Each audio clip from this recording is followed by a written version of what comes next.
What's good, YouTube? Another quick hitter. JJ Redick resigns maybe to a 12 or $13 million deal for 1 year. This allows the Sixers still to have flexibility going into free agency next year to potentially add another piece to this young Sixers team that shows signs of being one of the best teams in the East and possibly a NBA championship contender if they can find that other guy to take them to that next level so they can be on the level of Golden State, Houston, and the Celtics, and maybe the Lakers too, depending on what they do next year. They signed a lot of 1 year deals so they can have flexibility next year too. So we shall see. But JJ Redick is a guy that a lot of people said was overpaid last year. I think he got a 1 year, $23 million deal. That's a lot of money for a guy that is basically just a shooter.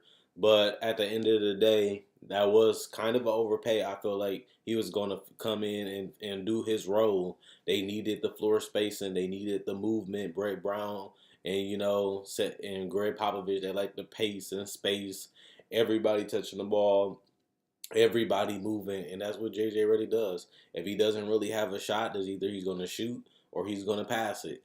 He's also good when he's coming off the screens and getting dribble handoffs or short screens. He can knock down mid-range jumper. He can shoot the spot up three. Shot 42% from three last year. The most important thing was that he showed diversity in his game, getting out and running in transition, getting to the paint every once in a while, making the extra pass, handling the ball when he needs to, and also finding other guys. 17 points a game is a lot of points for a guy like JJ Redick. Nobody really expected that, but at his age, I'm saying, because he was getting older. He's 34 years old coming into next season. And he averaged his career high 17 points a game on 46% shooting from the field, 42% from three, 90% from the free throw line, while also giving you 2.5 rebounds and 3 assists. That's a very impressive numbers. And he's a perfect fit because Ben Simmons is unselfish. Joel Embiid is unselfish. They have a big that can set screens. They have a big that can post up, which allows them to kick out the shooters. Not only that, they got a guy in the pick and roll in Embiid that can roll to the basket, hits the stop and pop jumper, hits the, even trail back to the 3-point line and give the space to Redick. And if they try to go after Redick, he can always make that pass to Embiid to knock down that 3-point shot, or just play pick and roll and let them roll to the basket, make another decision, and kick it out to shooters. And Redick is one of those guys that's a shooter. So it was a perfect fit. They didn't lose all their shooting. They lost Ersan Ilyasova. They lost Marco Bellinelli. That they flipped like a glove to having some of their better seasons at that age. Hopefully they can try to get these players again around the trade deadline when the buyouts happen. Maybe they can pick up some shooters that get bought out in the regular season. If they can do that, then they'd be just as good as they was last year. Or they can use a lot of these guys that they didn't really use off the bench.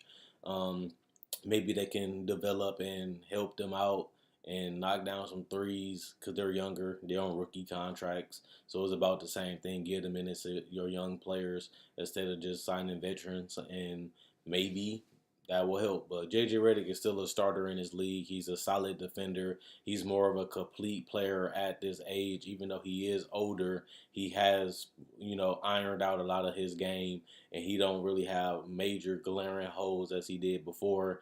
But also giving him that 1 year deal, you still, you're not committing long term to a 34-year-old who's almost at the end of his career, possibly.